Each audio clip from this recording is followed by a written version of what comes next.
मोदी को जैसा हम लोग हिंदू लोग समझ रहे थे कि मोदी आएगा तो विकास होगा, डेवलप होगा, गरीबी दूर होगी, आम जनता खुशहाल होगा।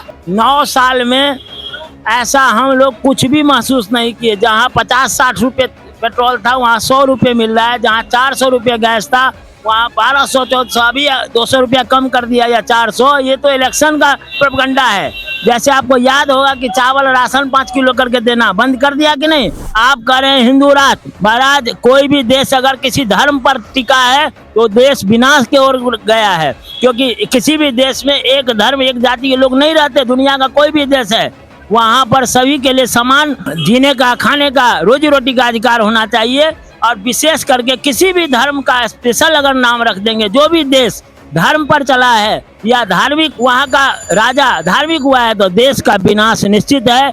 ऐसे बहुत सारे मुस्लिम कंट्री हैं जहाँ पर देखिए कि आज विनाश के कगार पर है। कोई टेंशन नहीं है। ये लोग ज्यादा चिल्लाएंगे, जैसे लॉकडाउन में लाठी से लठिया दिए, गाय भैंसी की तरफ पीट दिए, वैसे कभी बेसी हल्ला करेंगे तो उनको पिटाई कर देंगे, नहीं तो राष्ट्रद्रोही घोषित कर देंगे, देश का महाविरोधी हो गए। अरे आज राष्ट्रद्रोही जो राष्ट्र को बनाया, हिंदू मुस्लिम सब मिल करके देश को 70-75 साल से संभाल के रखा है, एक के दिन में इतना राताराती बदल गया।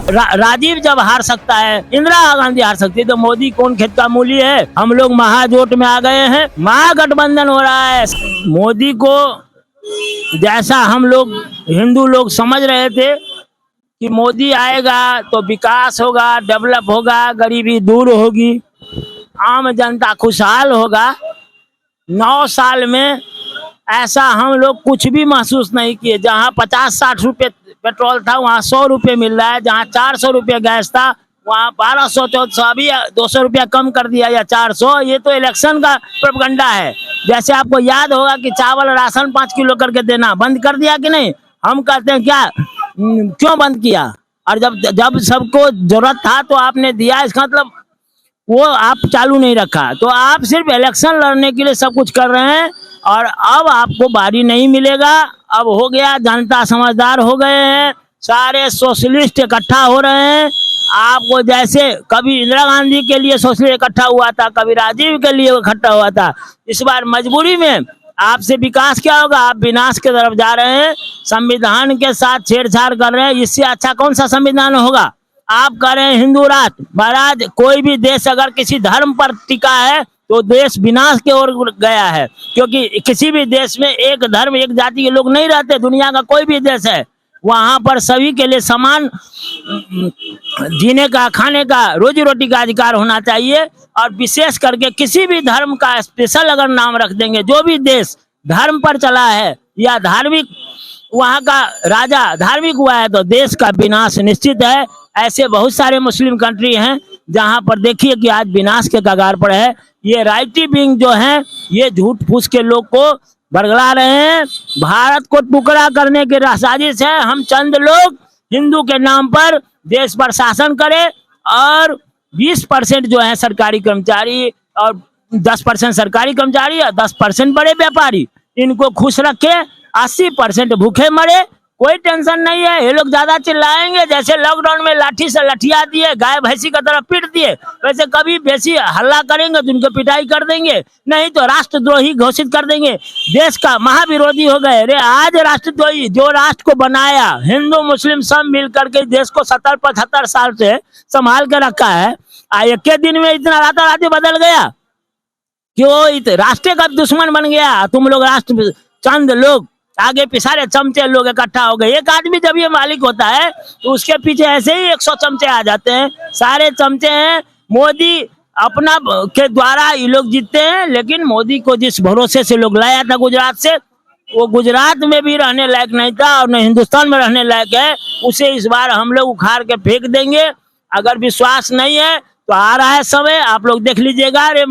राजीव जब हार सकता है, इंदिरा गांधी हार सकती है, तो मोदी कौन खेत का मूली है। हम लोग महाजोट में आ गए हैं, महागठबंधन हो रहा है। 60% जो वोट है जिसके पास, वो सब एकजुट हो गए हैं। हम लोग अब इंडिया के लड़ रहे हैं, ना कांग्रेस के लिए, ना हम देश बचाओ संविधान जाओ। संविधान में क्या क्या गड़बड़ हुआ है ये बात जीएसटी से समझ गए होंगे।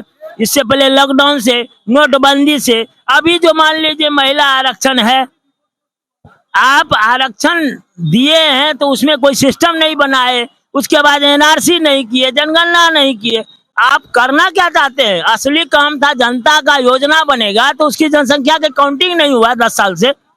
आप टाइम क्रॉस कर रहे हैं, बीच में एनआरसी को लाकर डाल दिए हैं। अब हिंदू हो मुस्लिम हो सबे प्रूफ करना पड़ेगा कि तुम इस देश का वासी कैसे हो। अब अपना बाबा दादा परदादा का सारा डॉक्यूमेंट्स दो, इसके बाद भी चक्कर काटो।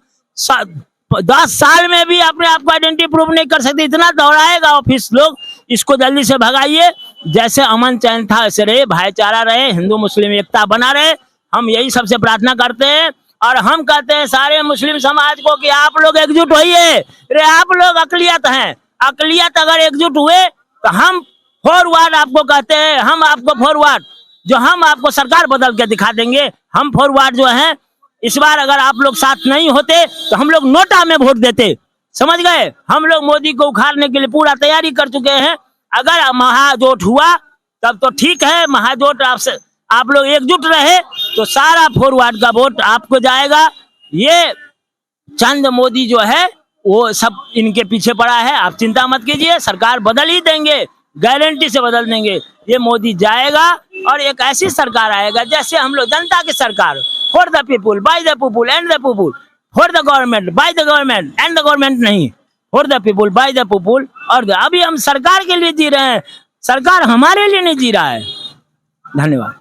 मोदी का जो भक्त है तो आप लोग तो गाली देगा, तो जो मोदी का विरोधी कर रहा है तो सर क्या बोले? देखिए, मैं इतना भाषण दिया हूं, मैं गाली गलौज को में विश्वास नहीं करता। मेरा कहने का तात्पर्य है कि गाली से आपका क्रोध, आपकी उत्तेजना, आपका जो भड़ास है वो खत्म हो जाता है। आप ना एनर्जी बचा के रखिए। गाली गलौज तो औरत का स्वभाव है।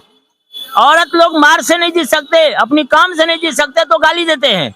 गाली जो पॉलिटिकल लोग लेते हैं वो लोग के पास गाली के सिवा कुछ, आप किसी को रुपया देते हैं, पैसा देते हैं, रुपया पैसा सब कुछ देते हैं, क्यों देते हैं? वो आपके पास है। अगर आप गाली देते हैं तो समझिए आपके पास गाली है, भर दिन गाली खाते हैं और अगले को गाली देते हैं।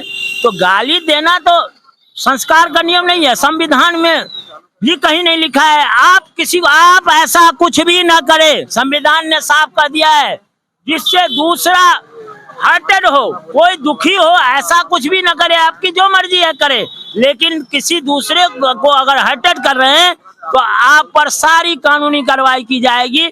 सिर्फ मोदी के रीजन में कुछ नहीं कार्रवाई की जाएगी। मोदी बोलने की आजादी खुद भी रखा है, क्योंकि अपने मन की बात करता है, और अपने सारी पार्टी लोग को रखा है। कुछ चंद लोग जो है बाबा जी हैं, साधु महात्मा जो है, उनके पास कुछ काम है नहीं, वो उनको देश के बारे में क्या है, उनको बाबा जी एक कमंडल है। खुद मोदी बोलता है झोला उठाएंगे चल देंगे, तो देश का क्या होगा? अब चले ही जाओ, कभी जाओगे इससे अच्छा इस बार चले जाओ, इनको विदा कीजिए। हम कहते हैं बंगाल से आवाज निकले, पूरे भारत में जाए। पूरब की हवा पश्चिम तक पहुंचती है, पश्चिम की हवा पूरब कभी नहीं आती है। इसीलिए यह हवा यहाँ से चालू हो गया है, सरकार बदलेगी। और दूसरा कोई उपाय नहीं है। देश में शांति अमन चाहते हैं तो महागठबंधन को, इंडिया गवर्नमेंट, आप ये मत सोचिए कि ये इंडिया में कौन है। आप ये सोचिए कि जब इंदिरा गांधी को उखाड़ना था इमरजेंसी में, तो लोहिया, मनोहर लोहिया, सारे समाजवादी मिले थे। जब आपको ये राजीव जैसा नेता, अरे एक नंबर स्कॉलर आदमी था, बहुत अच्छा नेता था, लेकिन जब अकेला वो महसूस करने लगा, जब अकेले देश को चलाने के लिए सोचा, तो उसी के संगठन के सभी लोग आकर के महाजोट बनाए, महागठबंधन आए। और जो उतना मेजोरिटी, राजीव जितना मेजोरिटी तो कभी आ ही नहीं सकता किसी को, उसको भी उखाड़ फेंक सकते हैं। तो मोदी कौन सी खेत का मूली है, इसे तो उखाड़ना है ही।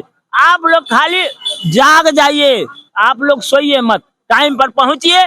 और वहां लगे कि संख्या हजारों लाखों की संख्या में यहीं से जाएगा।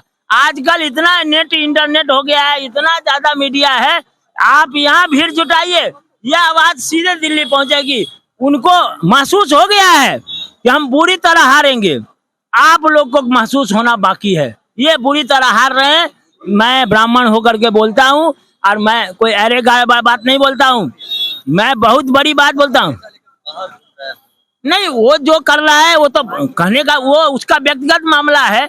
हमें तो देश बचाना है, हमें संविधान बचाना है। वो मौज करे मस्ती करे, जब उसको पावर दे दी है तो आग लगा देगा। जब वो अपनी मन की बात करता है तो भर दिन में 100 ड्रेस बदलेगा। जो अपनी मन का, तो ये दो ही आदमी अपनी मन की बात करता है, या तो वो पागल है, क्या समझे, या वो सबसे बड़ा धूर्त है।